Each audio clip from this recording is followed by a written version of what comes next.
Hello, it's Phil here from the National Literacy Trust, and I'm here today to tell you all about our competition as part of the Great Green Read. It's called The Great Green Escape. And what we'd like you to do is to write a short, descriptive story about how a British creature or animal has a narrow escape. So this can be from something that humans bring to their world, such as cars, roads, diggers perhaps destroying their habitat, or even litter that's been left lying around that might pose a danger. It could be a threat from climate change, so a flood or a drought that affects that creature. Or it could even be a natural threat, such as a predator. One of the first things you might want to do is to do some research around British wildlife. You might know a lot about some creatures already, or you might want to choose a creature that's a bit less well known. Some creatures in our country are endangered, so perhaps find out about what threats they face as part of the modern world. Once you've found out about your creature, it's time to gather some vocabulary and prepare your writing. Here's one that I made earlier. So I chose the hazel dormouse. I didn't know much about this creature, but I thought it was quite cute and would really be a good creature to write about. Here I've prepared some vocabulary inspired by what I found out. So, looking at the colour of the creature, amber, auburn, toffee coloured. Thought that was quite a nice description. Also, the way the creature moves. So here's some adjectives such as nimble, agile, sprightly. It's quite a fast creature scurrying around. Small, light, tiny, slight. So don't stop at your first idea. Think of more and more language as you go forward. You might want to even pick part of your creature and come up with some vocabulary about that. So looking at the dormouse's eyes, they're wide, aren't they? Wide, shiny.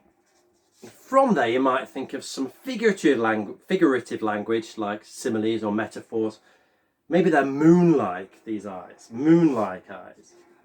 So keep going. Think of how many different words and phrases you can come up with to describe your creature, and that's going to come in very handy once you start to do your writing.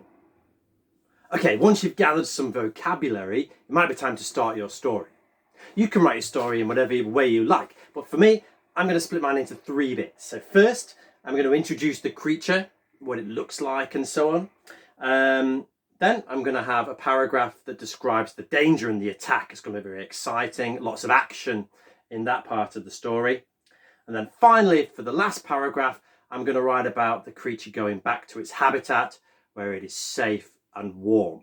So you might want to write your story from the first person. So you might want to actually be the creature. Myself, I'm going to write it from the third person. I'm going to write as if I'm the narrator looking on. So I have come up with the first sentence. I wonder if you can spot some of the words that I prepared earlier. Sounds like this. As sunbeams sliced through the tall, slender grass, the small yet sprightly dormouse crisscrossed across the mossy meadow. So here I liked the word sprightly, included that, but added bits about the environment where the creature lives and walks and forages for food. Now, for my next sentence, let's look back at my vocabulary. I think it's time now to show what colour the creature is. So out of these, I like toffee coloured because it kind of adds to the sweet nature of this little dormouse. So here we go. So this toffee coloured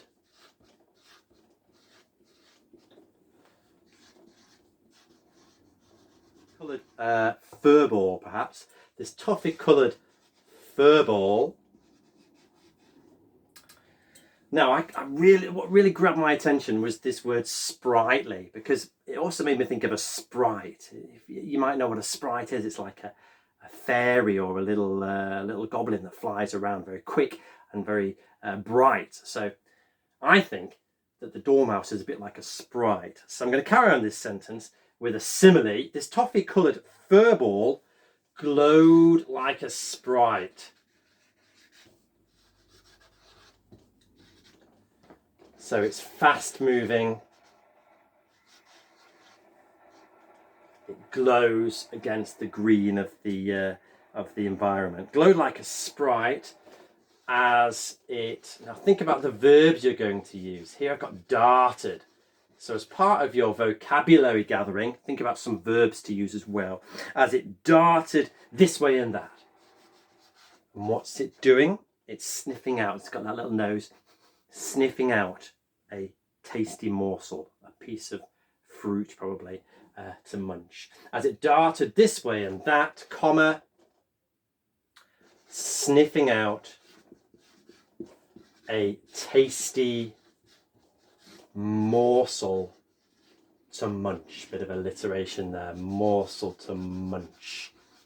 That's the beginning of my story, the first paragraph, where the creature is in its natural environment, just foraging around. The danger's not struck yet, but I'm building up that picture of what that creature is like in its day-to-day life. So I wonder what you're going to write about. Could be something small like a dormouse, could be a bird that's flying around, it could be a number of things.